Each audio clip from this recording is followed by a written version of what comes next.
अच्छा मेरी बात सुने, इतनी बराबरी क्यों करना चाहती हैं? हले भी 4 किलो वजन घट आ। यकीन करो मैं जो बरादरी जाना ना, मैं अपने आले दुआले कोई चीज़ां बन के जाना। क्या लगे कि उससे हैवी है? हैवी है मतलब कि तो नहीं लवे हो जी औरत। मेरी रोटी वास्ते भी मेरे लिए सोटी रखी हुई है।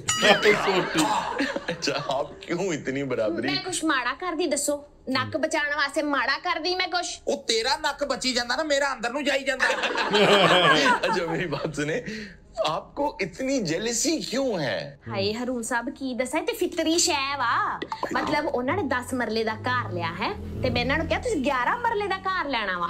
कनाल दी कटिंग आउंदी जी जी, 10 मरले दी कटिंग आउंदी जी। 11 दा कित्थों ले लवां? मैं इहदी वजह दे नाल एडा वड्डा गुनाह कीता। क्या?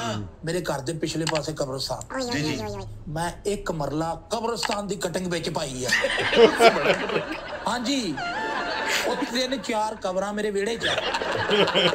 हुण भी कुछ सिर्फ ये गुजारिश कर सकता हूँ कि ये हम जो अक्सर देखते हैं ना सोशल मीडिया पे या लोगों की जिंदगी देखते हैं, वो हमें बेस्ट टाइम दिखाते हैं। हालांकि वो बेस्ट टाइम जो है ना चंद लम्हों का ही उनका होता है, वो भी हमारी तरह के इंसान होते हैं। उन्हां दे अपने नसीब है, साडे अपने नसीब है। बिल्कुल सही बात है। ओदी शादी मेरे नालों 7 साल पहले हुई। ओके ओके, ओदे 5 बच्चे हैं, ठीक है, मेरे 2 बच्चे हैं। ठीक है। इस गल दी भी लड़ाई है।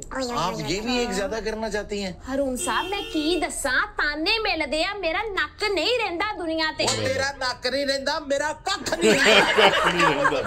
अपने वसाइल नहीं देखने। हाँ हाँ हाँ, ये बात मैं 7 बच्चे ओदे मतलब इसलिए 7 बच्चे जी, मेरे 2 बच्चे जी।